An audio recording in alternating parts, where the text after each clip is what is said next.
Footpath ಅವಾಂತರಕ್ಕೆ ಜಿಬಿಎಗೆ ಚಾಟಿ ಬೀಸಿತಾನೆ ಬಾಲಕ. Silicon city ಜನರ ಗಮನ ಸೆಳೆದಿದೆ ಈ ಒಂದು ರಸ್ತೆ ಅನ್ನುವಂತ ಆಪ್.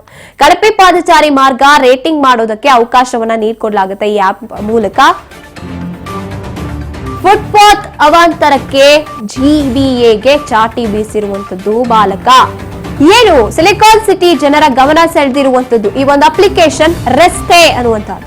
ಕಳಪೆ ಪಾದಚಾರಿ ಮಾರ್ಗ ರೇಟಿಂಗ್ ಮಾಡೋದಕ್ಕೆ ಅವಕಾಶವನ್ನ ಈ ಆಪ್ ಅಲ್ಲಿ ನೀಡಲಾಗುತ್ತೆ. ಫೋಟೋ ಅಪ್ಲೋಡ್ ಮಾಡಿ ಅದನ್ನ ನೇರವಾಗಿ ಜಿಬಿಎಗೆ ದೂರನ್ನ ನೀಡಬಹುದು. ಅದರ ಮೂಲಕ ಮ್ಯಾಪ್ ಮೂಲಕ ವಾರ್ಡ್ ವಾರು ಕಳಪೆ ರಸ್ತೆಗಳ ಪಟ್ಟಿಯನ್ನ ಸಿದ್ಧ ಮಾಡಲಾಗಿದೆ. ಜನರಿಗಾಗಿ ಆಪ್ ನಿರ್ಮಿಸಲಾಗಿದೆ ಅಂತ ಬಾಲಕ ಸೂರ್ಯ ಹೇಳಿರುವಂತದ್ದು. ಬೆಂಗಳೂರಿನ 14 ವರ್ಷದ ಬಾಲಕ ಹೊಸ ಒಂದು ಅಪ್ಲಿಕೇಶನ್ ಆಪ್ ಅನ್ನ ಆವಿಷ್ಕಾರ ಮಾಡಿದ್ದಾನೆ. ಕೆನಡಾ ಪ್ರಜೆ ಕ್ಯಾಲೆಬ್ ಪ್ರೆಸೆನ್ಸ್ ಸೇರಿ ಹಲವರಿಂದ ಮೆಚ್ಚುಗೆ ಕೂಡ ವ್ಯಕ್ತಪಡಿಸಲಾಗಿದೆ ಈ ಒಂದು ಅಪ್ಲಿಕೇಶನ್ಗೆ.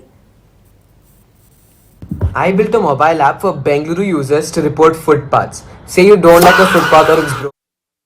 Upload an image why you're reporting it and it shows up on the crowdsource grid and map to your ward so BBMP can easily fix it. You can also swipe on footpaths you think are better or worse to finally give you a winner for the winning or worst footpath. And not all, you can also nominate a footpath which is bad or good and people can vote on it so you can finally understand which is the best footpath in Bengaluru. I built a mobile app for Bengaluru users. 14 ವರ್ಷದ ಬಾಲಕ ಮಾಡಿರುವಂತಹ ಹೊಸ ಆವಿಷ್ಕಾರ ನಿಜಕ್ಕೂ ಕೂಡ GBA ಅಧಿಕಾರಿಗಳಿಗೆ ಮುಖಭಂಗ ಅಂತ ಹೇಳ್ಬೋದು. ಈ ಒಂದು ಅಪ್ಲಿಕೇಶನ್ ಇಂದ ಇನ್ನೂ ಹೆಚ್ಚಿನದಾಗಿ ಗೊತ್ತಾಗ್ತಾ ಹೋಗುತ್ತೆ ಜಿಬಿಎಗೆ ಯಾವ ಒಂದು ವಾರ್ಡ್ ನ ಯಾವ ರೋಡ್ ಎಷ್ಟರ ಮಟ್ಟಿಗೆ ಅಭಿವೃದ್ಧಿ ಆಗಿದೆ ಅಂತ.